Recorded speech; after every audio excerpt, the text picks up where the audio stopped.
नमस्कार दोस्तों, मैं विकास कुमार एक बार पुनः आप सभी का हार्दिक स्वागत है हमारे इस YouTube प्लेटफॉर्म पर जिसका नाम है individual mathematics promotion and team. आज हम लोग जिस विषय पर चर्चा करने जा रहे हैं वह विषय प्राचीन इतिहास से जुड़ा हुआ है और प्राचीन इतिहास में हम आज हर्यक वंश की चर्चा करेंगे। ठीक है, तो हर्यक वंश की चर्चा करते हुए हम आज सबसे पहले हर्यक वंश से पहले हम आज 16 महाजनपद के बारे में चर्चा करेंगे। यानी मेरे भाइयों 16 महाजनपद पहले हम जानेंगे, इसके बाद प्राचीन इतिहास का हर्यक वंश हम पढ़ेंगे। तो सबसे पहले आज यहाँ हमारा जो टॉपिक है वह हर्यक वंश है और हर्यक वंश को जानने से पहले आज हम सबसे पहले चर्चा करेंगे 16 महाजनपद की। तो 16 महाजनपद को शुरू करने से पहले हम ये शब्द देखते हैं, ये महाजनपद शब्द आखिर बना कैसे। तो एक शब्द मेरे भाई होता है जन। जन शब्द का शाब्दिक अर्थ होता है लोग, यानी लोगों को ही हम लोग आज सामान्यतः क्या बोलते हैं, जन। तो जन के लिए आप लोग एक शब्द यूज कर सकते हैं, जन का मतलब हो गया लोग। तो जब कई जन यानी कई जब लोग मिले तो यहां से बना जनपद। सामान्यतः हम लोग जनपद का अर्थ आज जिले से लगाते हैं, यानी जब जन का मतलब जब कई लोग मिले तो बना जनपद। जनपद का मतलब हो गया जिला, और जब कई जनपद मिले तो कई जनपद के मिलने के बाद बना हमारा महाजनपद। महाजनपद अर्थात लोगों के समूह से बना हमारा जिला और जिले के समूह से क्या बना हमारा राज्य। यानी आज इसको आप राज्य की को बोल सकते हैं, लेकिन राज्य और महाजनपद दोनों एक ही चीज़ है, बस नाम में क्या है, अंतर है। यानी प्राचीन काल में लोग जो है वह राज्य शब्द का प्रयोग न करके महाजनपद शब्द का प्रयोग करते हैं। तो आपने देखा 16 महाजनपद, 16 महाजनपद में एक शब्द है जन। जन का मतलब हो गया लोग, जन से बना हमारा जनपद और जनपद से बना 16 महाजनपद। ठीक है ना। अच्छा, अब एक और चीज, जैसे जब भगवान महावीर स्वामी और भगवान बुद्ध की मृत्यु हुई तो उस समय जो हमारा पूरा हिंदुस्तान था, उस समय प्राचीन समय का हिंदुस्तान था हमारा, वह 16 महाजनपदों में बटा था। 16 महाजनपद का मतलब आप कह सकते हैं कि 16 राज्यों में बटा था। ठीक है, तो 16 राज्यों में बटा हुआ था हमारा पूरा हिंदुस्तान। तो हमें इस बात की जानकारी कैसे पता चलती है, तो इस बात की जानकारी हमें देते हैं दो ग्रंथ, दो प्रमुख ग्रंथ हैं। एक है हमारा जैन ग्रंथ और एक है हमारा बौद्ध ग्रंथ। तो वो ग्रंथ कौन कौन से हैं, तो यहाँ अगर मैंने लिखा 16 महाजनपद, यहां लिखा 16 महाजनपद, तो भगवान बुद्ध और महावीर स्वामी की मृत्यु के आसपास हमारा हिंदुस्तान 16 महाजनपदों में बटा था। इस बात की जानकारी हमें दो ग्रंथ देते हैं, एक है हमारा बौद्ध ग्रंथ और एक है हमारा जैन ग्रंथ। तो वो बौद्ध ग्रंथ कौन सा है, तो बौद्ध जो ग्रंथ है, बौद्ध ग्रंथ का नाम है अंगुत्तर निकाय, और जो जैन ग्रंथ है, जैन ग्रंथ का नाम है भगवती सूत्र। ठीक, यानी 16 महाजनपद, यानी हमारे देश में भगवान बुद्ध और महावीर स्वामी की मृत्यु के समय हमारा देश 16 भागों में बटा हुआ था। और इस बात की जानकारी देने वाले दो ग्रंथ हैं, एक है बौद्ध ग्रंथ जिसका नाम है अंगुत्तर निकाय, और जो दूसरा ग्रंथ है उसका जो नाम है वह कौन सा है, तो उसका नाम है भगवती सूत्र। इन दोनों ग्रंथों में स्पष्ट रूप से जानकारी दी गई है कि इस समय जब भगवान बुद्ध और महावीर स्वामी की मृत्यु हुई उसके आसपास हमारा देश 16 भागों में बटा था। अब प्रश्न ये बना वो 16 महाजनपद थे कौन कौन से, तो इन ग्रंथों में उन 16 महाजनपदों का नाम भी दिया गया है। अगर हम महाजनपदों की बात करें तो उसमें से आप जनपद सबसे पहले आप रख सकते हैं, एक महाजनपद है अंग। ठीक है, अच्छा अंग, फिर इसके बाद आएगा हमारा दूसरा महाजनपद, वह है हमारा मगध। अंग हो गया, मगध हो गया, फिर अगला हमारा जो महाजनपद है वो है काशी। अंग, मगध, काशी, कौशल, बज्जी, मल्ल, वत्स, अवंती, कुरु, पांचाल, मत्स्य, गांधार,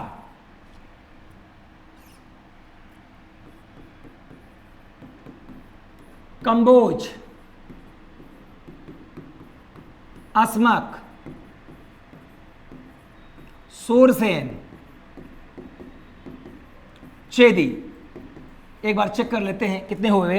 तो अंग, मगध, काशी, कौशल, बज्जी, मल, वत्स, अवंती, कुरु, पांचाल, मत्स्य, गांधार, कंबोज, असमक, सूरसेन, चेदी। तो 1 2 3 4 5 6 7 8 9 10 11 12 13 14 15 कितने हो गए? 16। यानी भगवान बुद्ध और महावीर स्वामी के मृत्यु के आसपास हमारा संपूर्ण भारत जो है 16 राज्यों में बटा था या 16 महाजनपदों में बटा था। इस बात की जानकारी हमें 2 ग्रंथ देते हैं। पहला बौद्ध ग्रंथ है अंगुत्तर निकाय, और दूसरा जो ग्रंथ है वो है जैन ग्रंथ जिसका नाम है भगवती सूत्र। अब देखिए एक चीज यहां पर समझने वाली बात है, वो ये है कि अब जब प्राचीन इतिहास आप शुरू करेंगे, और प्राचीन इतिहास में जब आप या हम सबसे पहले हर्यक वंश को पढ़ेंगे, तो हर्यक वंश जो है वो मगध में स्थित है। यानी भगवान बुद्ध और महावीर स्वामी की जिस समय मृत्यु हुई, उस मृत्यु के आसपास का जब देखेंगे तो उस समय ये जो मगध वाला इलाका है, या राज्य बोल लीजिए इसे, या महाजनपद बोल लीजिए, सिर्फ इसी का वर्चस्व था। इसका मतलब ये नहीं है कि सिर्फ मगध ही संपूर्ण भारत पे इसका वर्चस्व रहा है। यानी अंग के साथ साथ अंग, काशी, कौशल, बज्जी, ये राज्य भी एक समय बहुत फेमस हुआ करते थे। जैसे अगर हम अंग की बात करें तो अंग उस समय बहुत फेमस हुआ करता था जब यहाँ का राजा अंगराज कर्ण हुआ करता था। काशी तभी फेमस थी, आज भी फेमस है। भगवान राम के समय कौशल अपने चरम पर था। और अगर बात करें गांधार की, तो जब यहाँ का राजा शकुनी हुआ करता था तो उस समय गांधार बहुत फेमस हुआ करता था। उस तरह से आपने सुना होगा कि महाभारत के युद्ध में एक पात्र आपको देखने को मिलेगा, द्रुपद। जब द्रुपद पांचाल का राजा था उस समय ये फेमस हुआ करता था। लेकिन ये जो सारे महाजनपद हैं, ये सारे महाजनपद अपने अपने समय फेमस हुआ करते थे। मैं पर्टिकुलर इस समय की बात कर रहा हूं, कब की? जब भगवान बुद्ध और महावीर स्वामी की मृत्यु हुई, उसके आसपास अगर आप देखेंगे तो सबसे जो फेमस या जो सबसे प्रतिष्ठित जो है, जो राज्य या महाजनपद है, वह कौन है? मगध है। इसी मगध की धरती पर, याद रखिएगा, इसी मगध की धरती पर जो हर्यक वंश है वो स्टैब्लिश्ड हुआ। जैसे अगर हम बात करते हैं मगध की, तो अगर यहां मैंने मगध लिखा है बच्चा, तो मगध का मतलब आज आप बोल सकते हैं उस समय का, सॉरी माफ कीजिए, उस समय का मगध, आज समय का आज आप उसको बोल सकते हैं बिहार। यानी जो आज हमारे बिहार का इलाका है और आज जो हमारे झारखंड का इलाका है, यानी वर्तमान का बिहार और झारखंड, आप उस समय का ये मगध था, इसको बोल सकते हैं। ठीक है। अच्छा, अब प्रश्न ये बना कि आखिर क्यों आप जब मगध को पढ़ेंगे तो मगध में आप हर्यक वंश, शिशुनाग वंश, नंद वंश, मौर्य वंश, कर्ण वंश करते करते आप बहुत सारा पूरी की पूरी जो एंशियंट हिस्ट्री है वो मगध से ही शुरू होगी और मगध पे क्या हो जाएगी? खत्म हो जाएगी। तो प्रश्न ये बना कि क्यों, आखिर मगध ही क्यों इतना फेमस है, आखिर अन्य राज्य क्यों नहीं फेमस हैं? उसके पीछे कुछ रीजन है। जैसे अगर हम मगध की बात करते हैं तो मैंने आपको बताया ये मगध है वो बिहार और किसका इलाका है? झारखंड का इलाका है। प्राचीन काल में देखेंगे मगध को, तो मगध जो है ना, वो प्राचीन काल में इसके अगल बगल बहुत सारी पहाड़ियां हुआ करती थी। यानी उस समय का मगध, याद रखिएगा, कि बड़ी बड़ी पहाड़ियों से घिरा हुआ करता था और इसके साथ साथ यहां बड़ी बड़ी नदियां भी बहा करती थी। ये विशेषता है उस समय के मगध की। ठीक है ना। अच्छा, तो ये जो नदियां हैं और पहाड़ियां हैं, इससे इस मगध का क्या संबंध है, इसकी समृद्धि से क्या संबंध है, उस बात को जरा ध्यान से समझिए। देखिए, जब कोई व्यक्ति राजा बनता है, जब कोई व्यक्ति शासन करता है, तो सबसे पहले हर एक व्यक्ति की एक बेसिक नीड्स होती है, एक बेसिक आवश्यकता होती है। वह आवश्यकता होती है भोजन। भोजन का मतलब आप अन्न बोल सकते हैं। ठीक है। तो ये जो मगध का इलाका है ना, तो जो मगध का इलाका है, मगध के इलाके में बहुत सारी नदियां बहती थी। मैंने माना एक नदी यहाँ पर ये बह रही है और दूसरी नदी यहाँ पर ये बह रही है। ठीक। तो अभी जो मगध का इलाका है ना, ये मगध है। मगध जो है वो 2 आब का क्षेत्र हुआ करता था। 2 आब का मतलब होता है 2 नदियों के बीच की भूमि। यानी जब बरसात के मौसम में जो है नदियों में पर्याप्त मात्रा में पानी भरा जाता था या भर जाता था, फिर 2 या 3 महीने के बाद नदियों में जो पानी है जो बाहर फैला हुआ है वो वापस नदियों में पहुंच जाएगा और पानी सूख जाएगा। लेकिन जब नदियों ने अपना पानी बाहर छोड़ा था तो पानी तो वापस चला गया, लेकिन वो छोड़ गया क्या? नई नई मिट्टियां। तो ये जो 2 नदियों के बीच की भूमि है, यहाँ यह हर वर्ष लगभग नई नई नहीं हो जाती थी, जिस कारण ये जो दोआब का क्षेत्र है यह जो है उत्पादन के दृष्टि से बहुत महत्वपूर्ण है। यानी यहाँ पे या इस भूमि की उर्वरक क्षमता बहुत ज़्यादा या बहुत अधिक थी। यानी मैंने बोला किसी व्यक्ति को अगर राज करना है या राजा बनना है तो हर एक व्यक्ति की बेसिक आवश्यकता होती है भोजन। ये यानी यहाँ पर पर्याप्त मात्रा में उसे क्या मिल रहा है? भोजन। यानी पहली आवश्यकता पूरी हो रही है। जो कौन दे रहा है? मगध दे रहा है। मैं ये बता रहा हूं कि मगध क्यों इस समय समृद्ध है, क्यों मगध में ऐसे राजाओं ने राज किया जिन्होंने अपने पूरे वंश को, पूरे खानदान को मारकर ही क्या किया? मगध पे राज किया। इनफैक्ट आपको पता होगा कि आगे आप एक राजा पढ़ेंगे, अशोक, सम्राट अशोक। इनफैक्ट अशोक ने इस मगध की राजगद्दी को पाने के लिए अपने 99 भाइयों को जान से मार दिया और तब मगध की राजगद्दी प्राप्त की। आखिर मगध में क्या है वही बता रहा हूं। मगध में क्या है? तो उर्वरक भूमि है, जिस कारण जो है पर्याप्त मात्रा में यहां क्या मिल रहा है? जो है अन्न मिल रहा है। यानी जो है यहां पे खाने के लिए गेहूं, दाल, चावल आप बोल सकते हैं इस तरीके से, ठीक है। तो इस तरह से पहली आवश्यकता पूरी हो रही है, ठीक है। तो अब यहां पे आप बोल सकते हैं कि अन्न या क्या मिल रहा है? भोजन मिल रहा है यहां पर खाने के लिए, ठीक। अच्छा, और क्या विशेषता है भाई किसकी? मगध की। तो मगध की यहां पर जो दूसरी विशेषता है वो ये है कि मगध का ये जो इलाका है यहां जरूरत से ज्यादा अन्न, यानी यहां पर जो अन्न जरूरत से ज्यादा अनाज पैदा होता था। तो अब मगध तो एक महाजनपद है, ये एक राज्य है, इसके अगल बगल भी तो बहुत सारे राज्य हैं, बहुत सारे महाजनपद हैं। तो अब जब यहां पे जरूरत से ज्यादा यहां पे जो है अन्न या आप कह सकते हैं जो है गेहूं, चावल या इस तरह का पैदा होता, तो अब जो है ये जो लोग हैं अब इनके पास जो अधिक मात्रा में जो अनाज है, जो इनके पास अधिक मात्रा में क्या है? अनाज है। अब यहां के मगध के लोग उसको बाहर क्या करेंगे? सप्लाई करेंगे, उसे बाहर बेचेंगे। तो अब देखिए यहां के लोगों को, मगध के लोगों को पर्याप्त मात्रा में खाने के लिए क्या मिल रहा है? भोजन मिल रहा है। भोजन इतना ज्यादा हो रहा है, अनाज इतना ज्यादा हो रहा है कि उसे बाहर क्या कर रहे हैं? वो 15 जनपदों में क्या कर रहे हैं? सप्लाई कर रहे हैं। अब देखो, अब जब ये भोजन या ये अनाज जब बाहर जाएगा तो वहां से भी तो कुछ आएगा, तो वहां से क्या आएगा? वहां से आया मुद्रा। क्या आया? मुद्रा। यानी ये जो मगध का इलाका है वह पर्याप्त मात्रा में आपको दे रहा है क्या? खाने के लिए अनाज। और अनाज जरूरत से ज्यादा है जिसे बाहर बेचने पे आपको मिल रही है, क्या मिल रही है? मुद्रा। यानी मगध की दूसरी विशेषता कि यहां जो है आप जो है जब जरूरत से ज्यादा सप्लाई आप जो है उत्पादन करेंगे तो उसे बेचेंगे तो आपको क्या मिलेगी? मुद्रा। यानी अब अनाज मिल गया और क्या मिल गया? मुद्रा मिल गया। अब देखो, अब एक सीधी सी बात है, जब व्यक्ति के पास पैसा, रुपया या मुद्रा आती है ना तो उसके साथ एक ऑटोमेटिक एक चीज अपने आप चली आती है, वह है डर। डर का मतलब भाई अगर जिस व्यक्ति के पास पैसा है उसे ही तो डर रहेगा कि उसकी मुद्रा कहीं कोई ले ना ले। तो अब ये जो मगध का राज्य है, यहां जो भी राजा होगा आगे हम बताएंगे, यहां का जो संस्थापक है मगध का वह कौन है? वह बिंबिसार है, आगे हम पढ़ेंगे।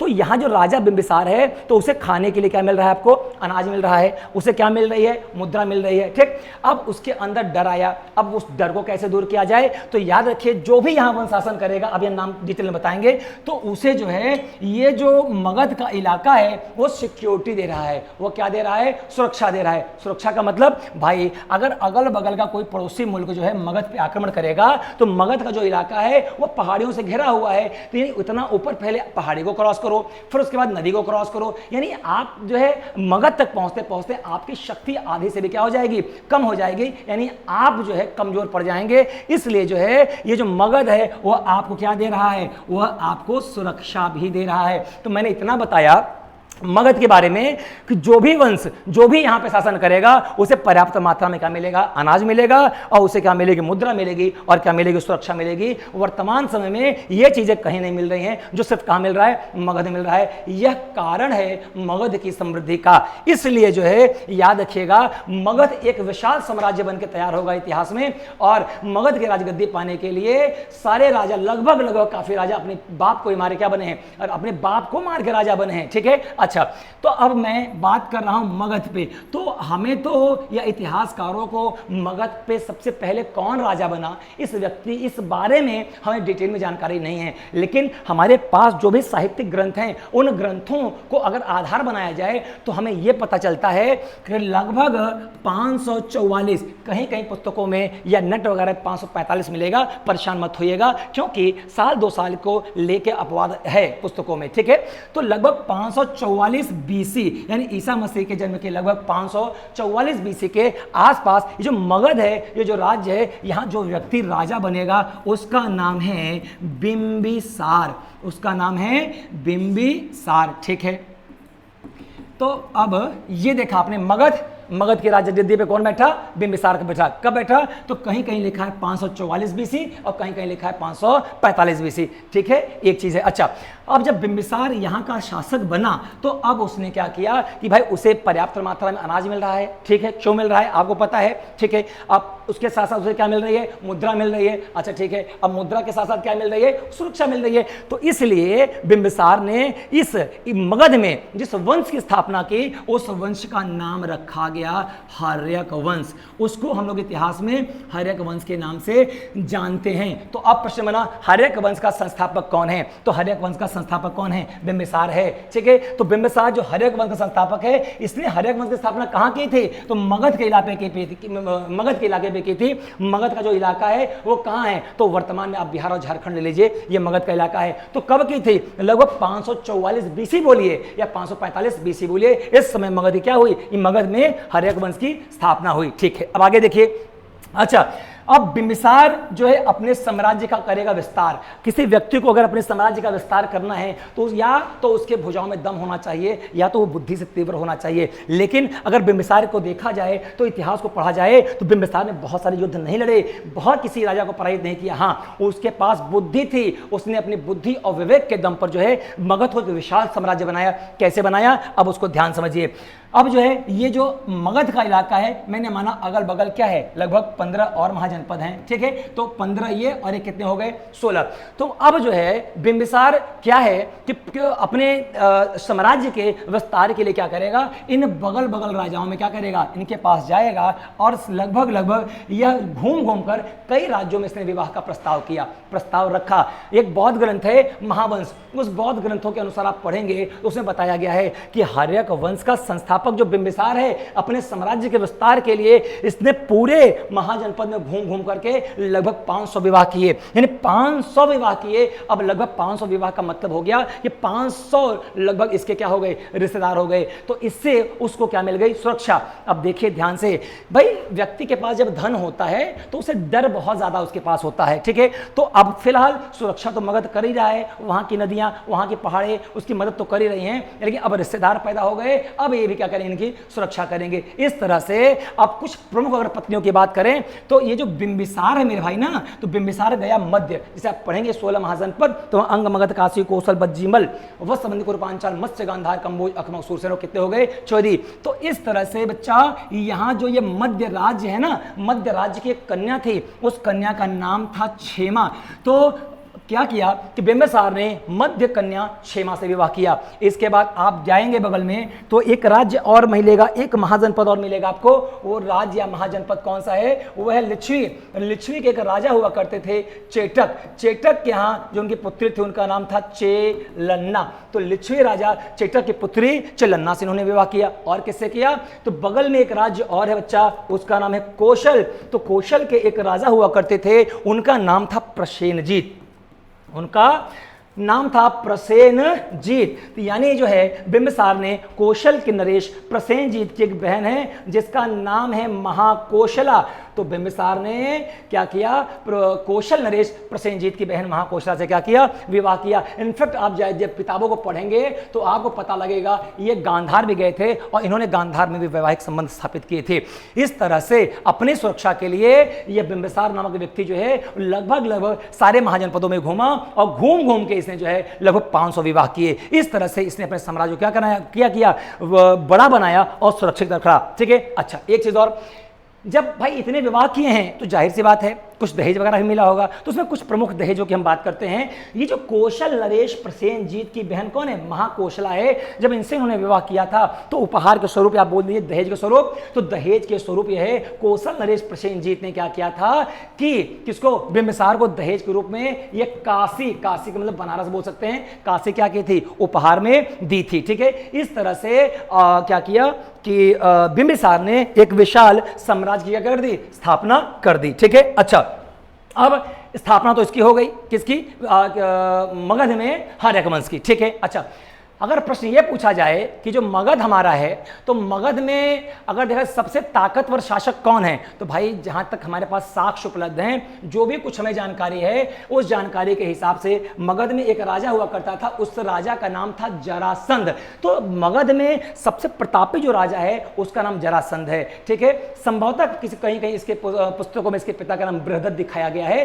तो अगर पूछेगा कि जो भी हमारे पास साक्ष्य उपलब्ध हैं, उन साक्ष्यों में सबसे पुराना साक्ष्य क्या है, कौन है सबसे पुराना मगध का राजा, आप बताएंगे बृहदत्त। बृहदत्त कौन है, तो बृहदत्त पिता है किसका, महाभारत का किरदार है जरासंध। ठीक है, तो इस तरह से बिंबिसार ने एक विशाल साम्राज्य की क्या कर दी, स्थापना की। ठीक है, अच्छा अब एक चीज और यहां पर इंपॉर्टेंट है, जैसे कि आप मगध के बारे में जानते हैं, तो मगध का मतलब मैंने बताया कि आधुनिक ये जो हमारा बिहार है और कौन है, झारखंड है मेरे भाई, यही तो मगध है। अच्छा ठीक है, तो ये जो मगध हमारा है ना, ये आज का बिहार है ना, यहाँ पर आपको भी पता है पर्याप्त मात्रा में यहाँ पर लोहा पाया जाता था और यहाँ पर जो है कोयला भी पाया जाता था। ये भी एक प्रमुख आधार है किसकी, मगध की समृद्धि का। जैसे अब समझिए किसी राजा को अगर युद्ध करना है तो उसे शस्त्र की आवश्यकता होती है, और शस्त्र जो बनते हैं वो किससे बनते हैं, सामान्यतः उस समय लोहे से शस्त्र बनते थे। और मेरे भाई ये जो पूरा का पूरा मगध है, ये पूरा का पूरा मगध मतलब बिहार और झारखंड किससे भरा हुआ है, लोहे से भरा हुआ है। और लोहे से हथियार बनाने के लिए कोयले की आवश्यकता होगी, कोयला यहाँ पे क्या है, मौजूद है। यानी आप समझिए कि मगध क्यों इतना फेमस है, तो मैंने बताया पहली बात, किसी व्यक्ति को शासन करने के लिए चाहिए अनाज, पर्याप्त मात्रा में मिल रहा है, इतना अनाज मिल रहा है कि बेचकर उसे क्या मिल रही है, मुद्रा। अनाज मिली, मुद्रा मिली, और क्या मिला, अब जो है उस मुद्रा से जब भय आया तो उस डर को भी दूर कर रहा है कौन, मगध। मगध मैंने बताया पहाड़ों और नदियों से घिरा हुआ है, जिस कारण जो है इन पहाड़ से और नदियों से मगध को क्या मिल रही है, सुरक्षा मिल रही है। और इसके बाद मैंने बताया कि लोहा, युद्ध लड़ने के लिए, हथियार बनाने के लिए लोहा चाहिए और लोहे के साथ कोयला चाहिए। ये सारे प्रमुख कारण हैं जिस कारण जो है इस समय वर्तमान में मगध क्या है, अपनी समृद्धि पे है। तो इस तरह से लगभग 544 बीसी के आसपास जो है बिंबिसार ने हर्यक वंश की स्थापना की, और अपने साम्राज्य के विस्तार के लिए उसने लगभग क्या किया, उसने जो है 500 विवाह किए। ठीक, अच्छा अब जब आप हर्यक वंश को पढ़ेंगे तो हर्यक वंश में जो है ये जो बिंबिसार है ना, यह जो है काफ़ी समय तक कहीं कहीं लिखा है, आप पुस्तक पढ़ेंगे थोड़ा डिस्प्यूट है, तो कहीं कहीं 49 लिखा है और कहीं कहीं 52 लिखा है। ठीक है, तो मुझे जो मैंने जो पढ़ा है उस हिसाब से 49 वर्ष तक लगभग, देखिए 52 भी लिखा है, परेशान मत होइएगा, तो लगभग जो है बिंबिसार ने 49 वर्ष तक क्या किया, शासन किया। यह नहीं मर रहा था, उसकी मृत्यु नहीं हो रही थी। क्यों भाई, जब व्यक्ति क्यों जल्दी बूढ़ा होता है, क्यों जल्दी मरता है, टेंशन से। इसे किस बात की टेंशन है, तो खाए पिए एकदम बिल्कुल मस्त है, इसे कोई दिक्कत तो है नहीं भाई, खाने के लिए पर्याप्त भोजन है, हाथ पैर दबाने के लिए 500 पत्नियां हैं, दिक्कत किस बात की है, कोई दिक्कत नहीं है। ठीक है, तो मरेगा कैसे, नहीं मरा। जब ये नहीं मर रहा है कौन, ये जो बिंबिसार जब नहीं मर रहा था तो इसका एक बेटा है अजातशत्रु। अजातशत्रु बौद्ध ग्रंथों के अनुसार से बताया गया है, अजातशत्रु ने क्या किया, अजातशत्रु ने अपने बाप को बिंबिसार को जान से मार दिया और मगध के राजगद्दी पे कौन बैठ गया, अजातशत्रु बैठ गया। ठीक है, अच्छा अब कम शब्दों में आगे और बताऊंगा। याद रखिएगा जब भगवान बुद्ध की मृत्यु हुई थी, जब आप बौद्ध धर्म को पढ़ेंगे तो जब उसमें पढ़ेंगे बौद्ध धर्म को बचाने के लिए कुछ समितियां बनी थी, या आप कह सकते हैं बौद्ध संगतियां हुई थी। तो बौद्ध संगति जो पहली हुई थी उसमें राजा कौन था, अजातशत्रु ही था। कौन था उस समय, ये राजा था। ठीक है, अच्छा अब इसकी मृत्यु के बाद राजा कौन बनेगा, अजातशत्रु। क्या बनेगा, इसकी मृत्यु के बाद राजा बनेगा। जब अजातशत्रु राजा बना तो याद रखिएगा ये बात कौशल नरेश प्रसेनजीत, कौशल नरेश प्रसेनजीत को बुरी लगी कि कौशल नरेश प्रसेनजीत के जीजा को अजातशत्रु ने मार दिया। तो अजातशत्रु ने क्या किया कि अजातशत्रु ने एक बार कोशिश किया कि कौशल नरेश प्रसेनजीत को मना लूं, लेकिन कौशल नरेश प्रसेनजीत नहीं माने। उन्होंने अजातशत्रु के ऊपर क्या किया, आक्रमण किया और इन्हें युद्ध में हराया। और हराने के बाद जो है जो दहेज दिया था किसने, कौशल नरेश प्रसेनजीत ने दहेज में काशी दी थी, काशी क्या कर ली, वापस कर ली। इसके बाद जो इतिहास में साहित्य साक्ष्य उपलब्ध हैं उसके अनुसार यह बताया गया कि ये जो कौशल नरेश प्रसेनजीत है फिर अजातशत्रु को दोबारा बुलाएगा। कहेगा आप यहाँ आइए, उसको मनाएगा और कहेगा कौन, कौशल नरेश प्रसेनजीत, कि देखो भाई ऐसा है, मेरी एक बेटी है, तुम उससे क्या कर लो, विवाह कर लो। अब देखो कौशल नरेश प्रसेनजीत ने अपनी पुत्री का विवाह किसे कर दिया, अजातशत्रु से कर दिया। इस तरह से दोनों के बीच संबंध अच्छा बन गया। अब अजातशत्रु क्या करेगा, अपने साम्राज्य का क्या करेगा, विस्तार करेगा। अब विस्तार के दौरान यह क्या करेगा, कई राज्यों पे क्या करेगा, विजय प्राप्त करेगा, जिसमें से एक प्रमुख राज्य है हमारा बज्जी, यानी बज्जी राज्य या बज्जी संघ की विजय कौन करना चाहता था, अजातशत्रु विजय करना चाहता था। लेकिन बज्जी को हराना संभव नहीं था, बज्जी एक मजबूत राज्य है, ठीक है। तब अजातशत्रु ने, याद रखिएगा इस समय भगवान बुद्ध की मृत्यु नहीं हुई है, ध्यान रखिएगा, ठीक है, अभी कुछ समय के बाद इनकी मृत्यु होगी। तो जब अजातशत्रु जो है उसने अपने सेनापति को भेजा किसके पास, भगवान बुद्ध के पास, और कहा जाओ भगवान बुद्ध से पूछ कर आओ कि बज्जी पर विजय कैसे प्राप्त की जा सकती है। तो इनका सेनापति गया, भगवान बुद्ध से मिला, और भगवान बुद्ध ने इनके सेनापति को बताया कि बज्जी को हराना कठिन है। क्यों कठिन है, क्योंकि बज्जी कई छोटे छोटे राज्यों का संघ है, आप उसे नहीं हरा सकते, इसलिए ये तब तक नहीं हारेगा जब तक इसमें जो है डिस्प्यूट नहीं पैदा होगा। तब अजातशत्रु ने अपने सेनापति को भेष बदल के वहां भेजा, इनका सेनापति वहां गया और दोनों सब लोगों में डिस्प्यूट पैदा करा दिया। जब ये सारे बज्जी के सारे राजा आपस में लड़ रहे थे, छोटे बड़े राजा, उस समय अजातशत्रु ने बज्जी पे आक्रमण कर दिया और क्या कर दिया, जीत लिया। किसको जीत लिया, बज्जी को जीत लिया। और एग्जाम में क्वेश्चन क्या बनता है यहां से, जब अजातशत्रु ने बज्जी पर आक्रमण किया था तो उस समय अजातशत्रु ने दो बड़े बड़े हथियारों का प्रयोग किया था, एक का नाम था रथमूसल और एक का नाम था महाशिलाकंटक। तो एग्जाम में क्वेश्चन पूछा हुआ है रथमूसल और महाशिलाकंटक जैसे विध्वंसकारी हथियारों का प्रयोग किसने किया, तो जो आपका आंसर होगा वह क्या होगा, वह होगा अजातशत्रु ने किया, ठीक है। अच्छा, अब इसके बाद याद रखिएगा थोड़ा सा एक डिस्प्यूट और है। अब देखिएगा अजातशत्रु जो है इसका बेटा होगा, इसके बेटे का नाम कौन है, उदयन है। क्या नाम इसके बेटे का नाम है, उदयन है। यानी अब देखिए अजातशत्रु का बेटा कौन, उदयन। अच्छा, अजातशत्रु का बाप कौन, अभी मैंने बताया कौन, बिंबिसार, ठीक है। तो अजातशत्रु अपने बाप को मारकर राजा बना है, उसके बाद जब उदयन राजा बनेगा तो वो क्या करेगा, वो अपने बाप को मारेगा। यानी ये जो हर्यक वंश है, हर्यक वंश की विशेषता है, हर एक राजा अपने बाप को मारकर राजा बना है, इसलिए हर्यक वंश का एक नाम और है, वह नाम है पितृहंता वंश, यानी बाप को मारने वाला वंश, ठीक है। इस तरह से जब उदयन राजा बना तो उदयन ने, याद रखिएगा, एक नगर की स्थापना की, उस नगर को बोला गया पाटलिपुत्र। क्या बोला गया, पाटलिपुत्र। एग्जाम क्वेश्चन, पाटलिपुत्र नगर की स्थापना किसने की, तो जो आपका आंसर आएगा वो कौन आएगा, उदयन। उदयन ने पाटलिपुत्र नगर क्या कर दी, स्थापना कर दी। इस तरह से याद रखिएगा इस वंश में जितने राजा होंगे सब सारे के सारे अपने बाप को मारे क्या बनेंगे, राजा बनेंगे। और लास्ट में इस वंश का जो अंतिम शासक है उसका नाम है नागदाशक। थोड़ा सा गलत हो गया, इसको सही कर दे रहा हूं, नागदाशक। इस वंश का जो अंतिम शासक है वो कौन है, नागदाशक, जिसकी हत्या कौन करेगा, शशनाग नामक एक अमात्य करेगा, ठीक है। तो नागदाशक की हत्या कौन करेगा, शशनाग करेगा। और इस तरह से हर्यक वंश का अंतिम शासक कौन है, नागदाशक है। इस तरह से हर्यक वंश यहीं पे क्या हो जाएगा, समाप्त हो जाएगा। और अब एक नवीन वंश की स्थापना हो गई, उस वंश का नाम पड़ेगा शशनाग वंश, और राजा संस्थापक कौन है, शशनाग। ये थे पूरी कहानी किसकी, हर्यक वंश की, ठीक है। आगे हम वीडियो में और बने रहेंगे, आगे हम और विषयों पर चर्चा करेंगे। आप लगे रहिए साथ में, आप देखते रहिए, अपना स्नेह प्यार देते रहिए, हम आगे वीडियोस बनाएंगे, ठीक है। और कोई दिक्कत परेशानी हो, कोई अगर आपको लगे कि हाँ इसमें सुधार करना है, आप प्लीज आप मुझे एडवाइस करिए, उससे हम लोग उसमें स्वयं मैं खुद जो है सुधार करने की कोशिश करूंगा। Thank you so much.